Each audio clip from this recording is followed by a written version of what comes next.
Welcome to the Thriving Farmers Podcast, where our mission is to inspire, educate, and celebrate sustainable farming. We believe that you can build a profitable and sustainable farm that gives you true farm freedom. Join us as we talk to farmers, innovators, educators, and entrepreneurs to glean their top takeaways in business and life.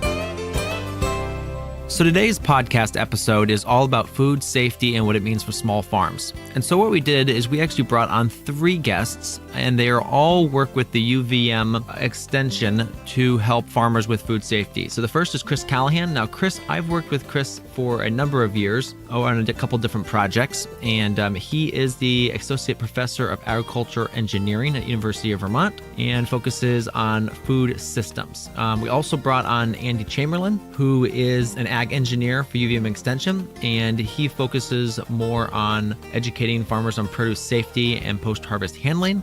And the third person we brought on was Hans Estrin, who's a produce safety specialist for UVM Extension. He co-developed UVM's practical produce safety program in 2010, and since 2014 has developed and coordinates the Community Accreditation for Produce Safety, CAPS, with the Vermont Vegetable and Berry Growers Association. Now, we actually ran out of time to talk about CAPS, which I think is a really cool program. Basically, it's the state has taken the first step in working with their farms for food safety instead of letting it be a federal mandate. So they've done a great job with that, and we will have them back on to discuss that at a later point. Actually, it was a long episode, and they actually had a meeting right after this, so we had to cut it short. So hope you enjoy this. I think it will clear up a lot of common misconceptions about food safety. And, these 3 guys are out there doing great work, and I hope you enjoyed this episode.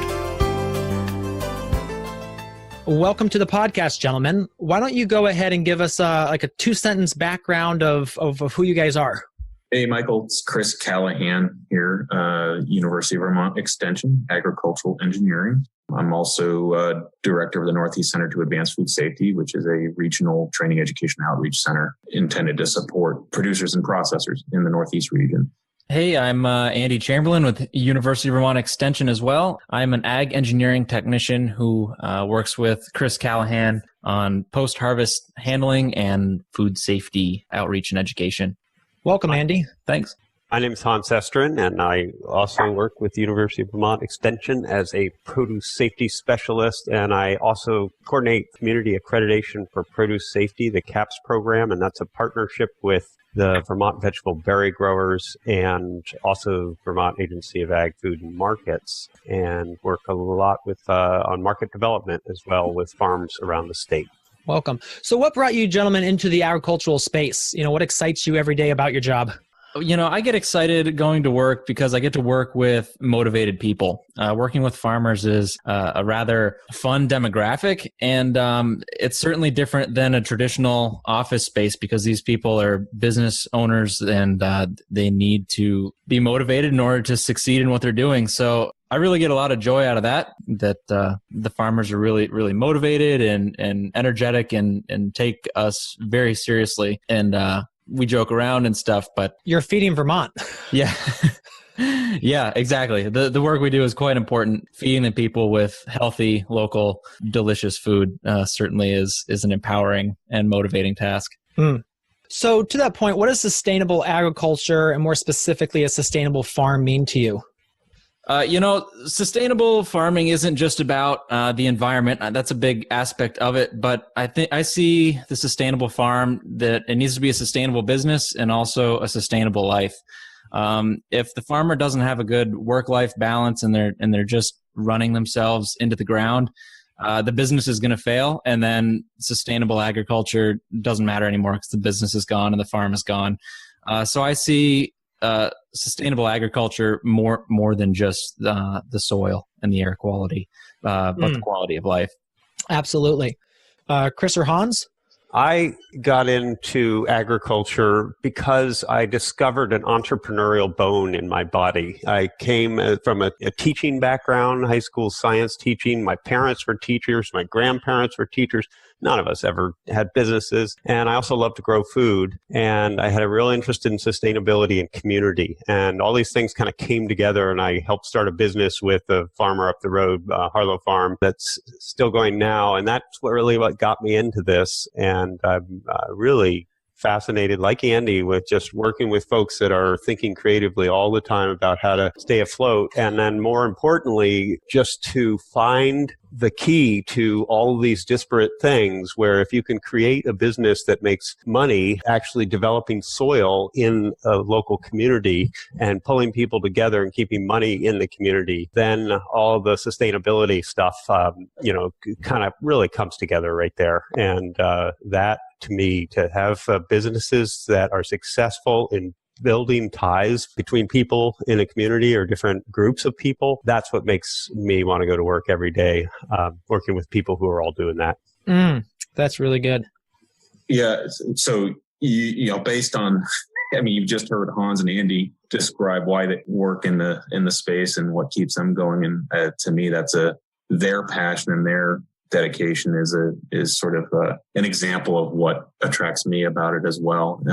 They're great people to work with, and then we all get to work with a broader community that's really pulling together. I came to the agricultural space in a very roundabout way, in a very unorthodox way. I started my career working in aerospace as a systems engineer, and ended up reading a very influential paper, a journal article that was an energy balance on the earth, of all things. And it sort of slapped me over the head with, where the work really matters is on the ground, literally. And so that's what really motivated me to start thinking about applying engineering to the agricultural sector. And the road was windy, but I made it here eventually. And what excites me every day about my job is, I'm cursed with curiosity. And this is a field where there are questions every day that you would never expect. Growers and farmers are inquisitive, curious people, and there's just constantly new ideas and new challenges.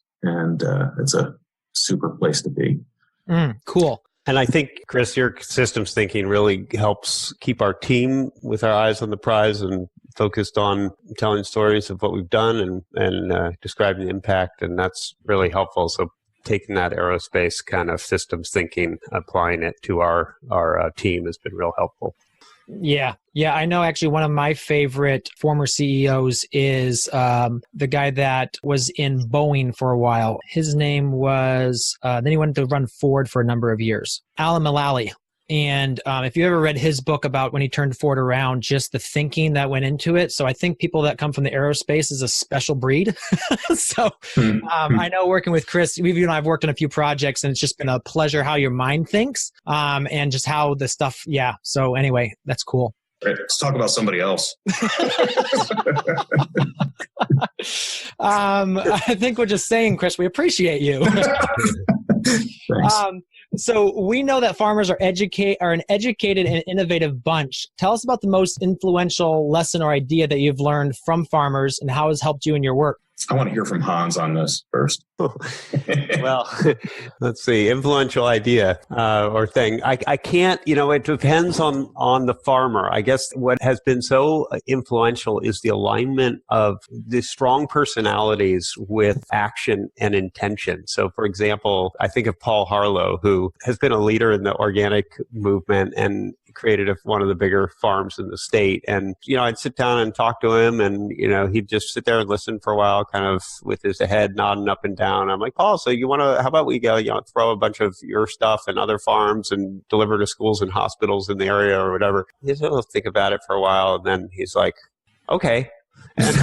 And that pause, and I just tell that story because it's happened again and again. And he has been this person who, whether he's on a board or has created Deep Root Organic or, starting businesses, he just takes chances and he does play poker. He does stuff like that. So that was a real influential moment I remember, and sort of thinking about that chance taking around building connection. Yeah, I'll add on to that. This is a really good question, Michael. And it to me, there've been so many influential lessons. I sometimes feel like I'm the learner more than the people I'm charged with helping to train and educate and support. But the one thing that stood out for me was the idea that anything is possible. And, growers are constantly presented with challenges and find a way. And so there's one conversation I can remember with somebody, I'll call it an old timer, and we're working on a project together. And I piped up and said something like, "Well, it should probably be portable, don't you think?" And he just turned to me and said, "Come on, Chris, everything is portable. We can move anything." So that kind of spirit of, we'll find a way, was sort of a big lesson for me. So if there was a magic reset button as it relates to starting farms, what systems would you like to see farms go back and put into place sooner rather than later? I'll start with that. I taught in the outdoor wilderness education field for a while. We used to have this prior planning prevents piss poor performance, the PPPP. And that is, something that is real helpful for me personally, but I've seen it on farms all the time. And relating to a reset button, this sense that really taking the time up front when setting up systems or pack sheds, it's not necessarily spending a ton of money, but really thinking carefully through the flow and the efficiency, and thinking about this really like the lean farm idea of reducing or minimizing waste of walking in circles or back and forth, and also thinking about working conditions and what do I really want out of I'm spending so many hours here, and maybe a couple more windows and some nice lighting and a good stereo system and that kind of thing. Again and again, I've seen farmers who do it and have done it really love it, and others go back to it. Yeah, I think so often we see farmers decide they need a wash and pack shed when they have a pile of produce sitting there on the ground saying, "Oh, I got to process this somewhere." That's right. Yeah, Hans, you kind of said it, or separately from your PPPP principle.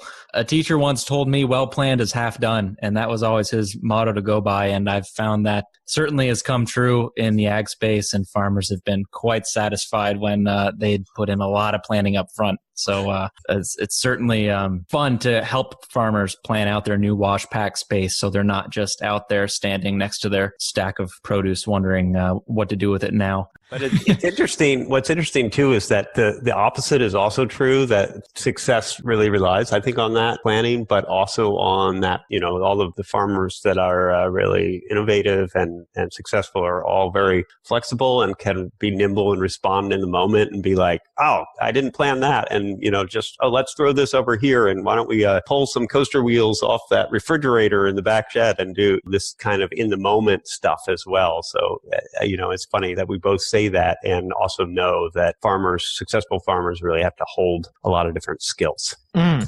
hindsight's 20/20, right? So nobody gets into farming to plan a pack shed or to fill out human resource labor paperwork or to keep records, right? So I think that's the other part of it is you not necessarily starting a business, but you're starting to grow stuff when you start. And so I think the reality is oftentimes the businesses develop over time, somewhat organically. And I think it's hard to plan completely for everything, but being able to respond is a critical skill, right? And it's interesting that we've evolved our team and sort of what is recommended, and with this design stuff, planning wash pack sheds, the plan now is get a footprint. It's open. It's a clean slate.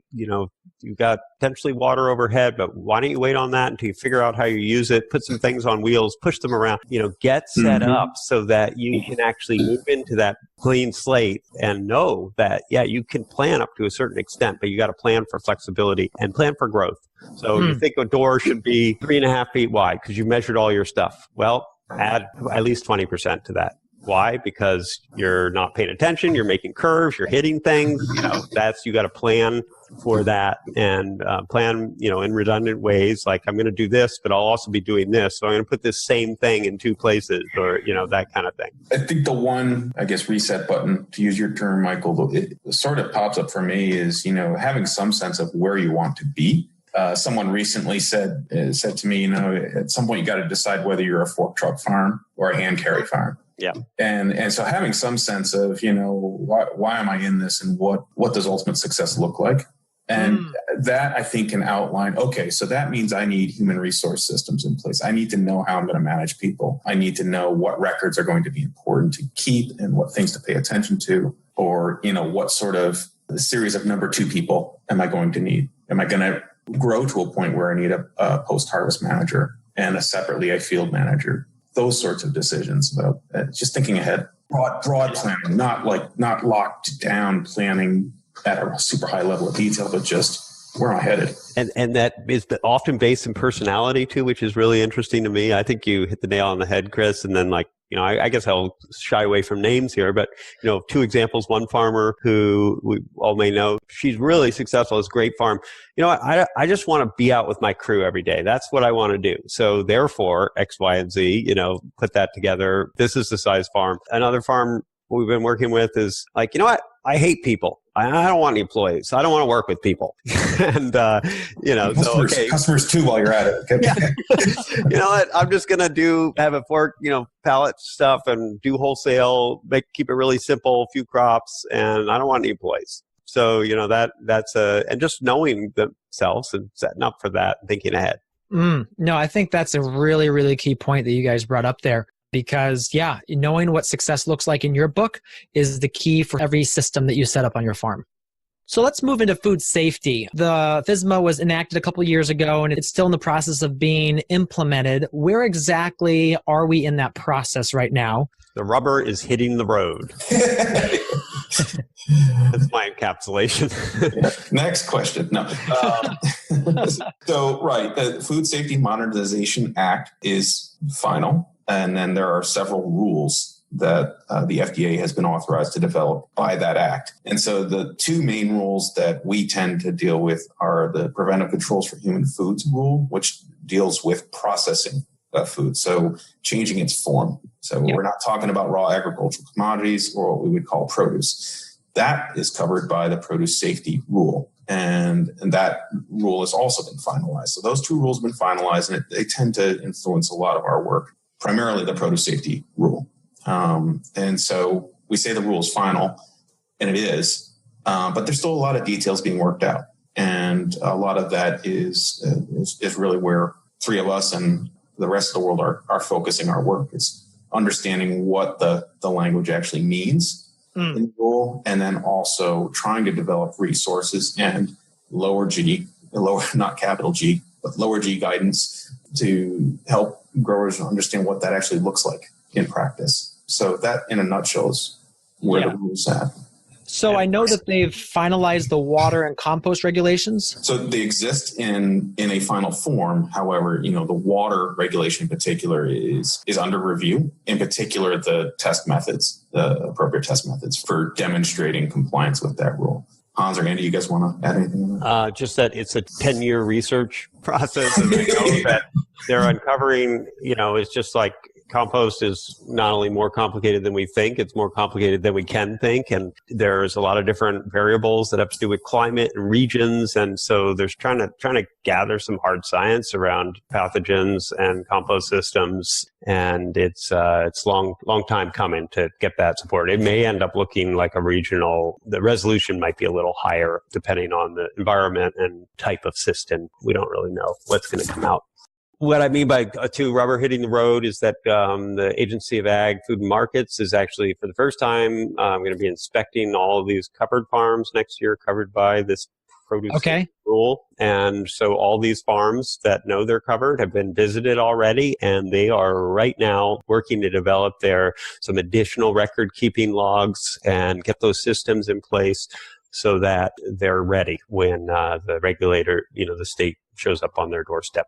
That's, on one aspect, a bit scary for the farms, I'm sure. It hasn't been too scary, actually. And I think I'm speaking for most folks on this podcast. I'm hoping, and a lot of the farmers as well, but it seems rather doable. The industry standard does need to move, and some farms have a pretty heavy lift, but it's seeming reasonable, at least currently. When the water and compost stuff comes out, that may throw a little bit of a wrench into the work. Yeah. So it's probably a good time just to emphasize that, Hans alluded to this, but the primary experience of the three of us on this call has been in Vermont as a specific state. And so that's the other thing to keep in mind, Michael, for you and your listeners is, of course, the produce safety rule is a national rule, and the implementation is very much a partnership between the FDA at a federal level and individual states. And so what we're describing is, by and large, direct experiences in Vermont. There's a variety. There are a variety of experiences, I think, that growers are having, depending on where they are and where their states are, because the implementation is slightly different in each state. Yeah, that's key to know. So what kind of, not to get on a tangent here, but what kind of, if someone's out of compliance, what kind of things are they shutting them down? Are they issuing fines? What do you guys see coming down the road?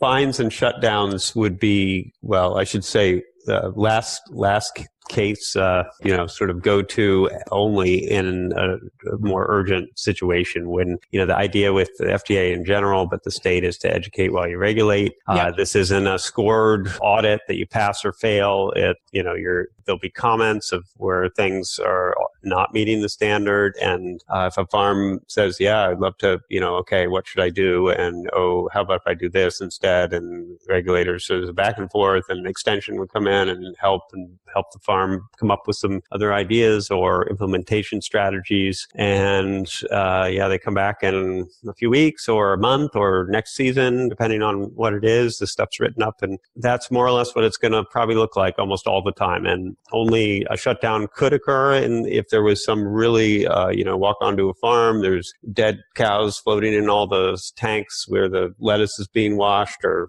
really egregious conditions. And we don't exactly know what that looks like, but that's where some immediate action could take place. And also if a noncompliance around improvements could issue fines and eventual shutdown, but it would be a pretty slowish process, I imagine. Gotcha. Nobody that I know of has a goal of shutting anybody down. That is not what this is about. And it would be a very high bar to cause that type of thing. Good. I think that's, one of those, because you hear online, and, one of the reasons I wanted you guys to come on was, I posted before we had this podcast, I said, hey, I'm going to be interviewing you guys about food safety. And of course, it brought out some of these people that are very upset about this at all. And of course, they are all putting out the myths, this is going to happen, and this is going to shut my farm down. And I said, guys, this is not the case. This is about creating a better food system. And there's a lot of very, very, very reasonable things here that are just going to basically help you as a farmer.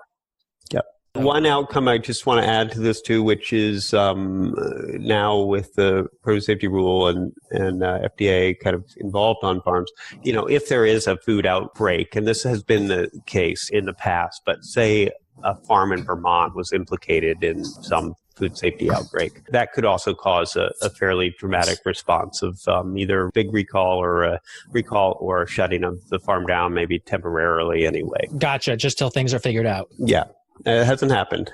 But to that point, I know we've seen several national recalls. Let's say Romaine was not too long ago.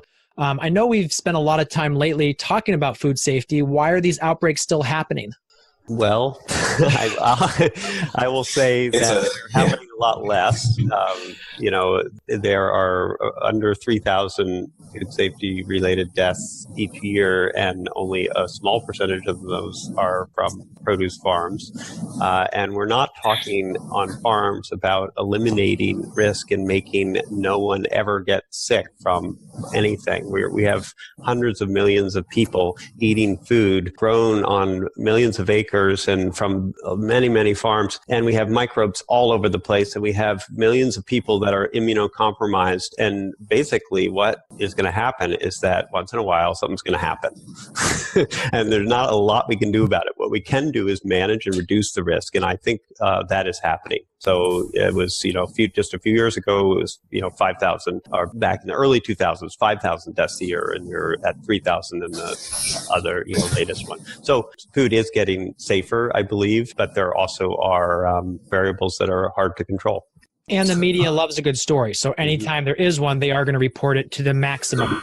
Yeah, complex system. Lots of ways for things to go off the rails. And Hans makes a great point. It's about thinking intentionally about produce safety and adopting good practices to try to minimize risk. But there are obviously times where best practices or good practices are not followed, or we learn something new.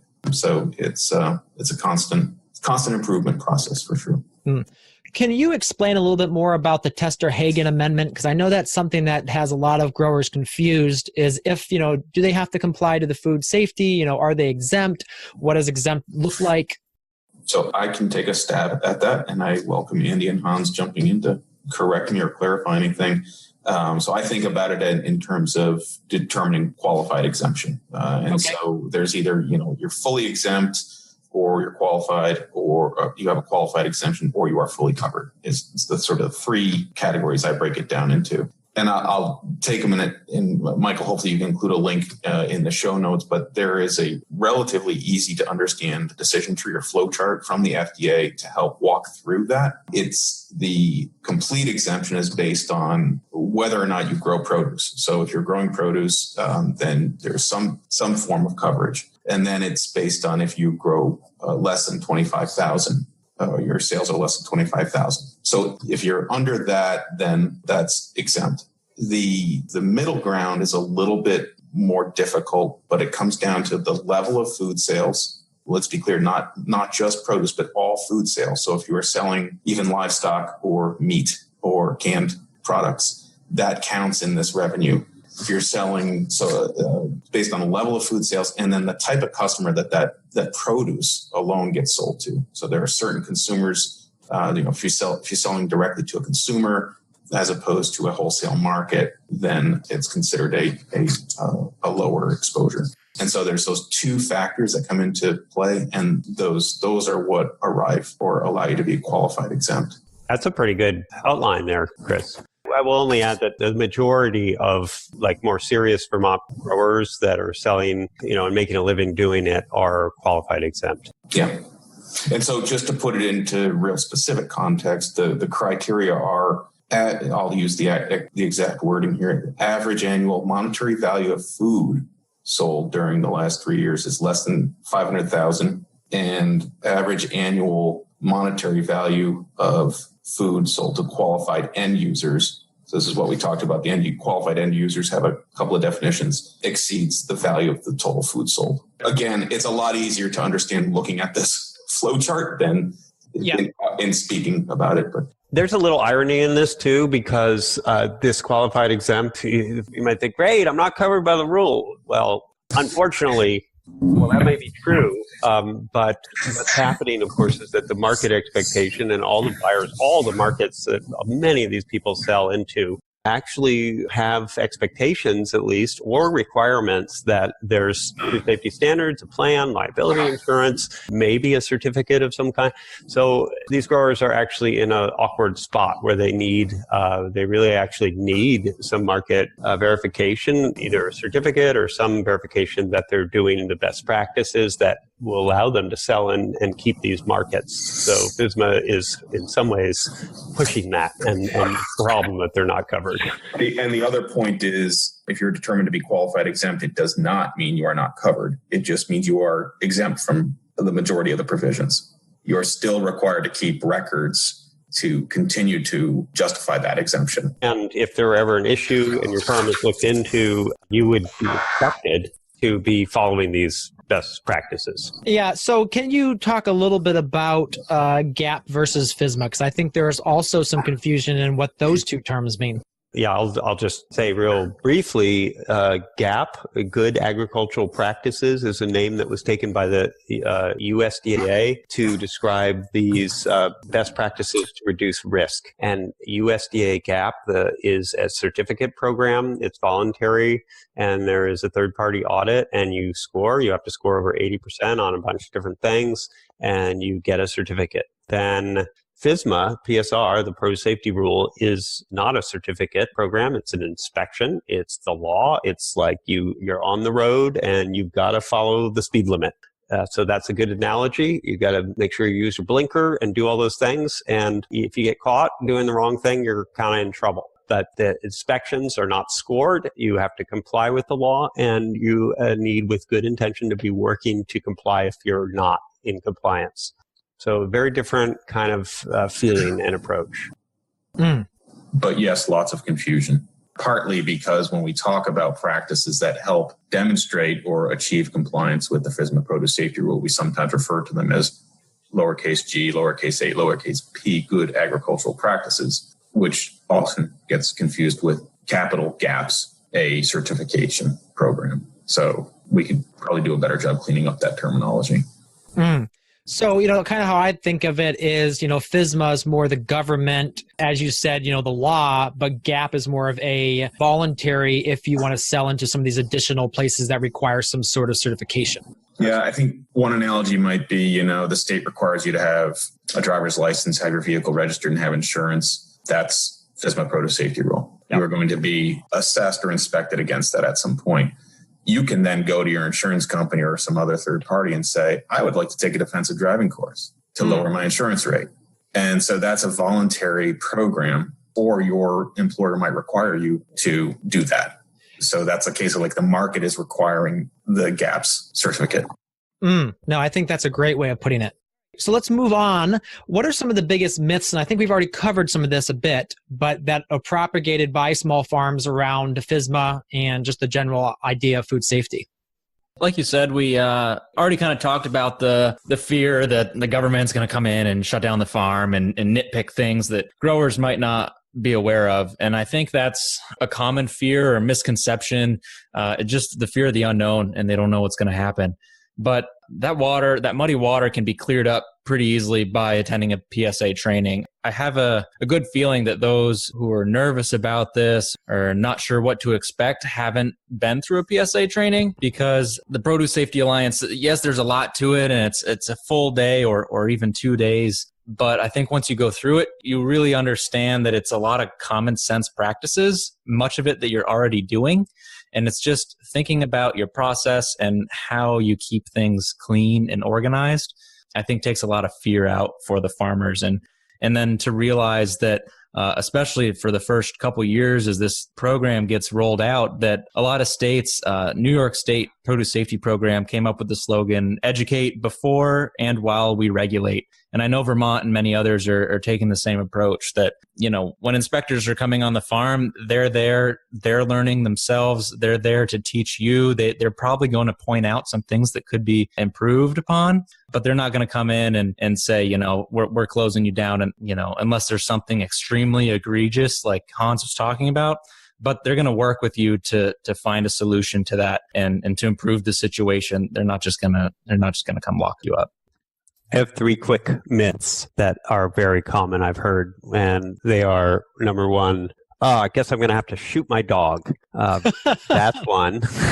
Or shoot my cat. I've heard both of those. And, really it's about identifying that there are risks with having an animal and having a plan to minimize that risk. And that's what has to happen, and not shooting them. And then another one is, I got to get rid of all those wooden bulk bins. Like, absolutely, oh my God, that's going to cost $100,000 or something like that. And it's true that they're hard to wash. They've got to be repaired. And, maybe if you're buying new or replacing, you might think about the plastic ones. A lot of farms have done that and slowly traded them out. But wood is allowable. That wood is not allowable is really a myth. And that also goes with the actual wash pack area where, a farmer will say, oh, so look at this. I got these wooden walls. Wow, how am I going to cover those? Or, something like that. So that is allowable as well. Just contact surfaces really want to be either washable or have some ability to keep clean. And wood, right, you can't really wash it or sterilize it, but as long as there's a reasonable system for drying and scrubbing and cleaning, then that could be allowable under the PSR. No, those are great. Those are really good.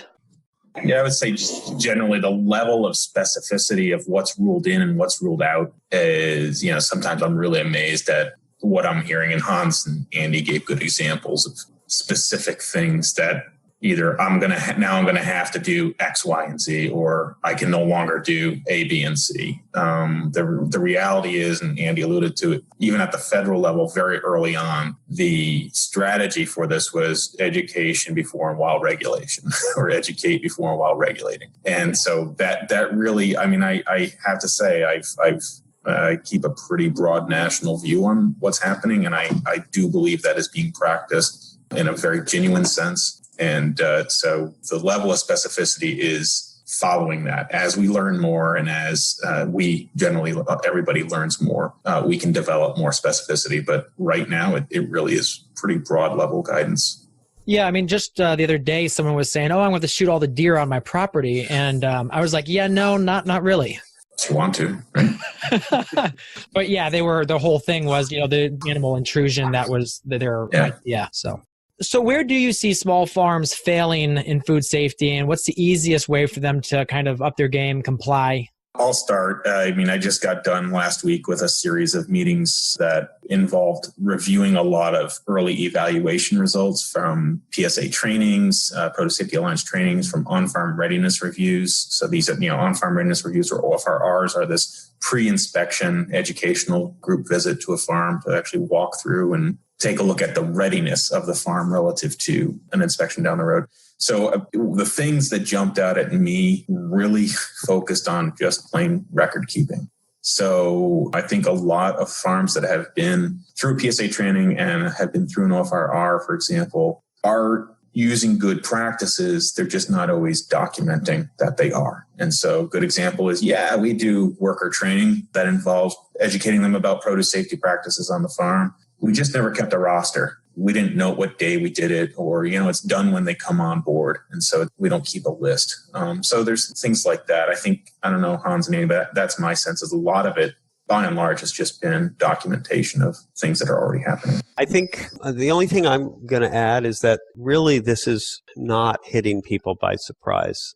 Back in 2005, 6, 7 to 9, those years, that's where I think this was all first coming down. And the industry has really changed. There's been a lot of change. And the thing that has happened, and the failing, and this is important, is that farm, by and large, the standard has been to kind of get your act together, having systems, organizing stuff, dedicated harvest bins, having flow. It's not just willy-nilly kind of just, grab anything, go harvest this, throw things here, there actually is systems. And that the system comes before the record keeping.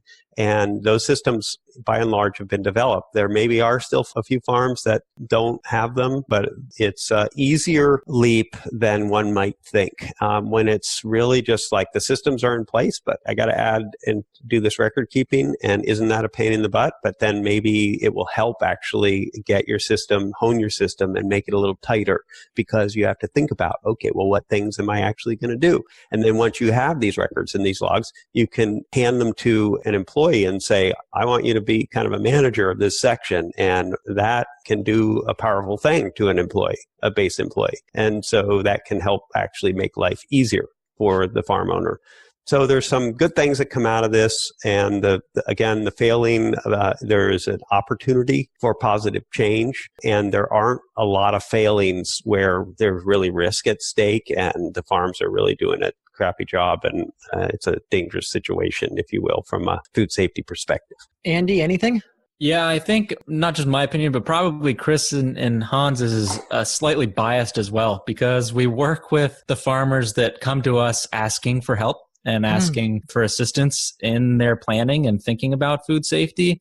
So as far as seeing what small farms are failing at, I think Chris hit it. A lot of the farms we see are doing the work. They're cleaning up after themselves. They're staying organized. They're training their employees. So it's like, I don't see that there's necessarily a gross issue that needs to be fixed immediately, but we are going on farms that are forward thinking and asking for our help. And I guess if you don't know much about food safety or the easiest way to comply and to learn about it, the next step after that training that we've been talking about is to have an OFRR, an on-farm readiness review, where someone from Extension like us and someone from the State Agency of Agriculture generally come to your farm and walk through just everything about produce safety and your operations, and just kind of get another eye on the situation to highlight any issues that they may see or any areas of improvement and suggestions they may have on how to stay in compliance. Yeah, Andy, I think that's great, because when we started our farm, my brother and I were 15 and 16. So food safety was kind of like the furthest thing from our mind. So it really did take a few extension agents showing up and saying, hey, you might want to think about this. And then one time they handed us that really super thick GAPS binder and said, you really need to start reading this. So that was key. Having that extra eye on the situation is always a good idea, because like you said, as a farmer, that's not necessarily the first thing on your mind. Those are some really big 3-ring binders. They've gotten smaller. It's like the way computers have gotten smaller. Yes, I'm actually looking at it, and it seriously is about 4 inches thick. I know. No wonder people were scared. Yeah, I think that actually is a really good point, is especially let's say if someone shows up during the middle of the summer when you're out there trying to get stuff done, and you know how farmers are so busy and they plunk down this 4-inch binder, they probably just want to throw that thing in the fire. They never want to think about it because it looks like it's too scary. But if you can come to them with, hey, you're 80% of the way there, what are these 20% things that you can do, tweak just to get yourself to the next level? I think that is going to be so much more empowering to those farms. Yep. So let's move into talking about food safe wash and pack systems equipment. And part of that too, let's talk about the word processing versus washing and packing. Can you share the definitions of that first? Yeah, I'll share my definition. I try to be really careful about use of the word processing in the context of produce safety because it really means something very specific. And it draws a line between the produce safety rule and the preventive controls for human foods rule. And so processing really is changing the form of something. And so it's slicing and dicing or cooking or canning. And really what most farms are doing in a wash pack shed is really washing, not processing. And so I think it's important to just make sure we're clear on that. And I do sometimes cringe when I hear the word processing applied to a wash line because it can raise eyebrows in a regulatory world. Yeah, and I just had an experience just this week where someone said, oh yeah, no one will buy my salad mix because I don't have a HACCP plan. And I was like, whoa, you do not need a HACCP plan for salad mix. And I think the problem, I'm still trying to clarify exactly what it is, but I think they used the word processing and that triggered some different thinking about what they were actually doing with their salad mix, get it ready for sale. Right. Good point. I think you were also asking about how we're doing with equipment that supports compliance with the produce safety rule or just good produce safety practice. And it has been somewhat slow, I would say. But one of the things that the produce safety rule has done is really highlight that need. A lot of the time that Andy and I spend is looking into what's coming down the line in terms of new equipment, or what are some alternatives that maybe growers don't think about because, when they interned or apprenticed with a grower, they used a certain piece of equipment and that's what they know. And so there are some alternatives out there. And sort of the guiding principle for me on this stuff is you can't clean what you can't see and you can't sanitize what you can't clean. And that was something that Andy and I learned a bit about this summer. We went down to New Orleans for a hygienic design course, and it was just really eye-opening. That very much focused on larger, true processing facilities, food plants. But there are a lot of lessons we can learn from that and apply with common sense to the work we're doing in wash pack sheds. I want to also just say that equipment, one thing, and then the ways of cleaning them, you can't clean them if you can't see them. Actually, defining cleaning has been one of the biggest leaps and learning curves for the produce community in my last 5 years doing this anyway. And just understanding, does it start with a rinse or you can scrub with detergent, but that needs to be rinsed off and then you sanitize after you're done with that. And just that process, which maybe seems simple once you get it, is not something that has been industry standard. Mm. Andy, you want to talk about specific pieces of equipment and some of the things that we've been learning? Yeah, sure. There's a couple different examples here that we think about in terms of food safety. Some of the common pieces of equipment like brush washers, barrel washers, green spinners. Several different types of them are available, and each design has its pros and cons for sure. So like barrel washers, there's a common one. The grindstone barrel washer is the wooden one, pretty easy to assemble and cheap to build, and a lot of small farms are running that.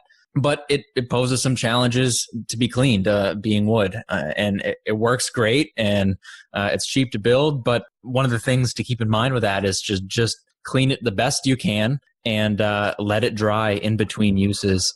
But there are other things out there. There's polycarbonate drum washers, very similar design, but it's made of plastic. Still, actually, that one is a bit challenging to clean, but it doesn't hold the water so much and it dries out a little quicker. And brush washers, those are pretty common as well, but they're inherently difficult to clean. A lot of people use brush washers for crops that aren't necessarily covered by the produce safety rule. crops like potatoes that are generally cooked, that is really a good use of that piece of equipment. So some people separate what crops they use on specific pieces of equipment that may be difficult to clean, like the brush washer, for example. Washing machine green spinners, there's a good one. There's many different renditions of this. Some people put their greens right in the washing machine. Some people use laundry bags. Some people use fish basket totes or Rubbermaid tote with holes drilled in it. And what I've been recommending from a food safety perspective is using the fish totes or the Rubbermaid totes with holes in it, because then that is your primary food contact surface, and that is easier to clean than getting inside of your washing machine. So using those baskets, you put your greens in the baskets, and then the baskets can be taken out and cleaned. And obviously you still need to clean the washing machine the best you can, but the priority is slightly reduced because the greens aren't in there. They're primarily being touched by the basket. And I've seen a lot of farms that use the baskets as part of their system so they can just scoop it up. They aren't picking up the greens by hands. They can just scoop right in their bulk tank with that basket and it drains out the water. So that seems to be a nice upgrade and an innovation that's happened the last few years or few renditions of greens washing. We have heard about a new piece of equipment called a rinse conveyor. We know of one specifically called the AZS rinse conveyor. It's fairly affordable. I've heard it's in the ballpark of $7,000, depending on where you live, and shipping is big on that. It's about 12 feet long, 2 feet wide, available in stainless steel and on wheels, and it's set up as a big conveyor belt. And there's a high volume, low pressure rinse, as well as it's 2 stages. So you got the high volume rinse, and then after that, there's high pressure spray nozzles, like a pressure washer nozzle that spin around on bars, both top and bottom of the produce. Think of it like a dishwasher, but with pressure washer nozzles. And these can be adjusted and fine-tuned depending on the crop you're washing. And this piece of equipment works really well. It's really versatile for washing bunched crops. It works great on washing individual crops, beets, carrots, bunched lettuce, bunched carrots, because it hits it with water from both sides, and it's totally adjustable as far as water flow rates and stuff.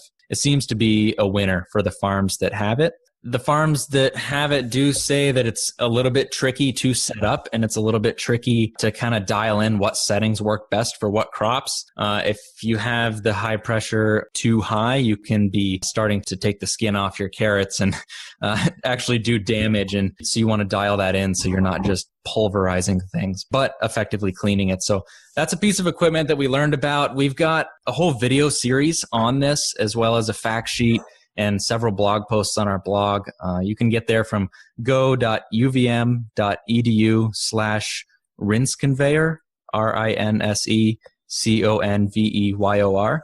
So there's more information there. There's more information on green spinners. Same, go.uvm.edu/greens spinners. So there's a PDF you can download and print, or read about it on the blog, see pictures and videos of the different things that I talked about in action there. So, or if you've got another piece of post-harvest equipment, rinse conveyor or similar, that you think is easy to clean and, has really been life-changing on your farm, we'd love to hear about it as well. So we're open to more suggestions. I think the rinse conveyor is pretty new to the market, and I'd be interested to hear if there are other brands besides AZS producing something similar. Cool. That's great resources. So we've got only a few more minutes here. Why don't you guys tell us, you've been to a lot of farms, if you could pick one, what would be your favorite farming tool, and how has it changed the farm that you saw it on? Go ahead, Andy. We got Andy to come out of his shell. Better get him while we can. Yeah, I got on a roll there a little bit. So I grew up on my grandparents' vegetable farm. So my favorite tool is the tractor. Okay. You can do so much with heavy equipment, whether it be site work or material handling with a loader, plowing snow or fields, seeding, haying. These big tools really enable you to do more work than you'd be able to accomplish otherwise. So a tractor, really saves so much labor and time and energy. And there's something really rewarding about becoming a fluid operator of that tractor. It really makes you feel really satisfied when you can use the right tool and get a lot of work done. That's half the reason I farm, because I love my equipment. I guess this is not necessarily my favorite farming tool because I'm not a farmer, but the tool that I've seen really make a big difference in a lot of farmers' lives is simply the smartphone. Especially over the past 5 years, say. And, especially when combined with good network coverage, if you're lucky, and web-based resources. So it's just has really, from my perspective, transformed how people can stay connected to information resources and to each other. That's usually a good thing. And just being able to get information and ask for or solicit information. It's, I still come back to my role in this whole thing is to be an educational resource and a source of technical support and assistance. And so that tends to be the lens I look at this with, is how do we ensure people can be connected with information and resources that are going to help them. And I think that, the computer in your pocket's pretty amazing. Yeah, I will agree. And to that point too, Chris, I know we didn't get into it today, but that also helps you with record keeping, being able to have, that mini computer in your pocket to write down those details you need to get when you're in the fields. You don't have to think about them later. Yeah, Hans, I was actually just thinking this morning for documenting a worker training, have somebody hold up a sign about what the topic of the training was and take a group picture. You've recorded the date, the topic, who was there. Oh, yeah. That's absolutely true. Team mugshots. Yeah. Right. Yeah. I have a lot of tools I like, and I have worked on farms and done a lot of gardening myself. And I love the idea of one or two people on a quarter acre or half acre growing really high quality fresh greens and selling them at a premium, and being able to really do something that can't be done on the bigger market, and that empowerment, and really the tools there, the innovation, and this 6-row seeders, that kind of, if you've seen those with the roller on them, being able to prepare beds and grow really high quality greens just as a single person with very empowering. And some of the handheld bed prep stuff. And I do like tractors too, but I want to point out how powerful those tools are. All right. So one more here, guys. And then I know you guys have to go. Do you believe that now is the best time to start a farm? And if so, why? I think it depends. I think we have some different opinions on that. I'll start just by saying on the one hand, it's actually a pretty difficult time because the typical markets, the CSA farmers markets that really had created this boon for small diversified farms to get going, has reached an asymptote and declined in some ways. And there's a lot of competition on the regular CSA, and it's really pushing, it's hard to get in and find a market in that place. And there's a different side of that as well. And, maybe other people jump in, but, the bright side of that is it's really pushing innovation, it's pushing market development, it's pushing some new stuff. And so it does depend. I'd echo that, and especially because I expect Andy will be more enthusiastic. We should end on a high note. I think if you've seen one farm, you've seen one farm. If you know one business, you know one business. And there are so many different ways to approach this that, it could be a superb time. Anytime could be a superb time to start a farm. I think it largely depends on what is the plan and what is the model. There are lots of different ways to get into the field now that are different than what's been available in the past. And so it doesn't have to be the same way. Yeah, it definitely could be. But I think there are definitely some challenges.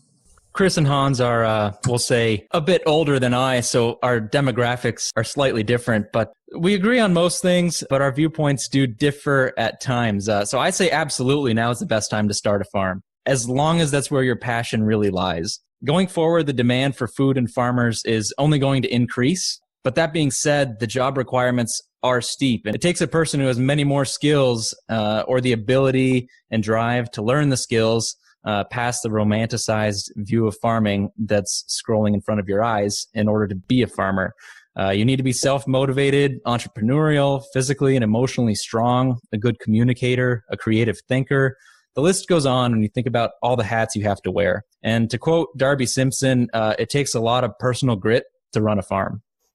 Yeah, no, I agree with you that there's always opportunity in the marketplace. And I think as you're saying, Chris and Hans, is that, if you just want to go out and start a standard farm like has been happening with the CSA model of the farmer's market, that's going to be tough. But if you can think of this in an innovative new way and design your system inside of this, the world is your oyster, and it's a huge opportunity. Yeah, and there is a huge untapped market of eaters that are folks who are shopping at supermarkets and Walmart. And the question is how to actually make locally grown, awesome food on small farms actually available to those people financially and physically. And if we can figure out inroads into that, and it may require bigger shifts in the market and environment and all sorts of other things over a generation or two, we're huge increases. One of the best things I saw in the past week was I was on this thing. I know I'm an older demographic, but I think it was called Instagram or something like that. Andy, help me out. Yeah, that program. That program. Right. That piece of software. Yeah. The picture from a grower in the upper Midwest, empty walk-in cooler, and it was essentially, to paraphrase, "Thank you for the romaine outbreak. I am sold out." He was able to capitalize on what was a national challenge by being local and having an alternative and having the trust of his market. No, I think that's a great note to end on, guys. Thank you so much for being on. I appreciate your time, and I know our audience is going to really appreciate the knowledge you've shared today. Thanks. Thank you. It's fun. So there you have it, another episode in the books. So I'd love if you would hop on over to iTunes and leave us a rating and a review. Those mean everything to us. We love to hear what you're thinking. If you have a podcast guest that you can recommend, please pop on over to the Thriving Farmer Podcast website and leave us a review. That's thrivingfarmerpodcast.com.